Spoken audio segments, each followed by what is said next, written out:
طرف رخ ہو. تو اللہ کی طرف سے حکم ہوا کہ آپ بیت المقدس کی طرف نماز پڑھیں. رسول اللہ بیت المقدس کی طرف نماز پڑھتے تھے. یہودیوں نے اعتراض کیا یہ کون سا دین ہے, یہ کون سا مذہب ہے کہ ہم بھی اسی طرح نماز پڑھ رہے ہیں, یہ بھی اسی طرح نماز پڑھ رہے ہیں. تو اللہ کے نبی کی آرزو تھی کہ خانہ کعبہ کی طرف آرڈر آ جائے, لیکن اللہ کے نبی جب تک خدا کی طرف سے حکم نہیں آتا تھا کوئی کام اپنی طرف سے نہیں کرتے تھے. تو یہ جہاں ہم جا رہے ہیں یہاں پر ایک قبیلہ رہتا تھا جس کا نام تھا سلیم, بنی سلیم, یہ بنی سالم. تو اللہ کے نبی کو یہاں دعوت ملی کھانے کی, تو یہاں تشریف لائے اپنے صحابہ کرام کے ساتھ.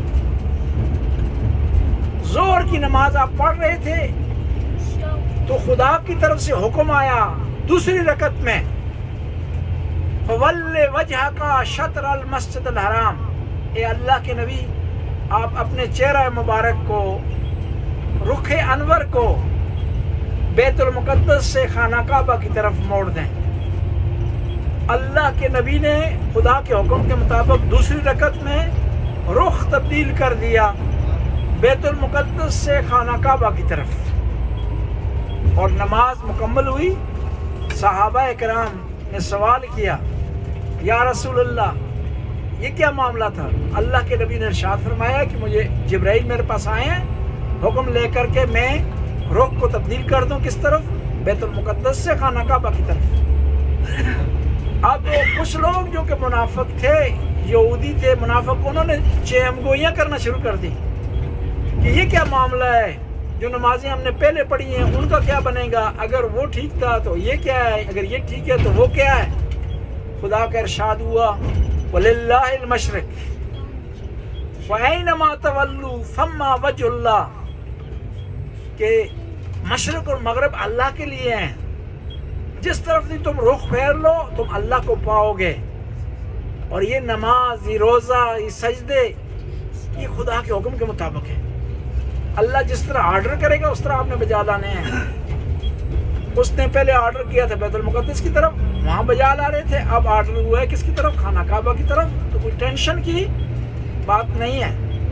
یہاں پر آپ اتریں گے 2 رکعت نماز آپ آداب مسجد کے پڑھیں, 2 نفل, 2 نفل آپ مسجد قبلتین کے نفل پڑھیں.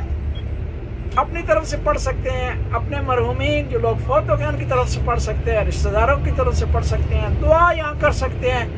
اللہ کا گھر ہے, برکت والا گھر ہے. نبی کریم نے یہاں نماز پڑھی ہے, صحابہ کرام نے یہاں نماز پڑھی ہے. برکت والی جگہ ہے, رحمت والی جگہ ہے. کوشش کریں یہاں سے برکت اور رحمت حاصل کر کے جو ہے وہ پلٹیں.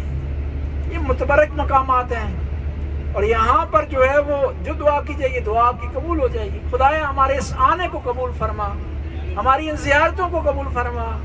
جن لوگوں نے دعاؤں کے لیے کہا ان کی دعاؤں کو مستجاب فرما. جو ہمارے ساتھ آنا چاہتے تھے نہیں آ سکے کسی وجہ سے, ان سے بھی قبول فرما, ان کو آنے کی توفیق عطا فرما.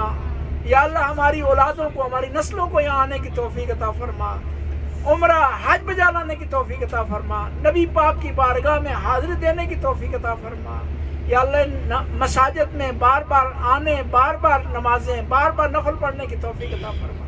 یا اللہ ہمارا جو قافلہ ہے اس کو صحیح سالم منزل تک پہنچا. آگے کا جو سفر رہ گیا اس میں خیر و عافیت عطا فرما. گزشتہ سفر میں ہماری کوئی غلطی ہوئی ہو, کوتاہی ہو, خطا ہوئی ہو, خدایا تو کریم ہے, رحم کرنے والا ہے. ہم ناداں ہیں, ناچیز ہیں, نہ سمجھ ہیں. تو اپنی بزرگواری اور رحمت کے ذریعے ہماری خطاؤں کو معاف فرما. تو اگر معاف کر دے گا تو کوئی پکڑ نہیں سکتا, اور تیری گرفت میں اگر آ سکیں آگے تو کوئی چھڑا نہیں سکتا. خدایا تو رحم کرم کی حاضرین پر, ہماری بہنوں پر, بچیوں پر بارش فرما.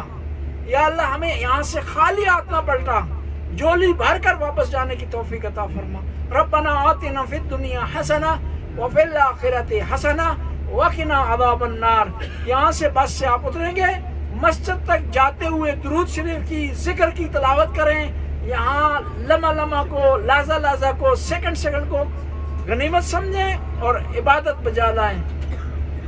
درود شریف کی تلاوت کریں.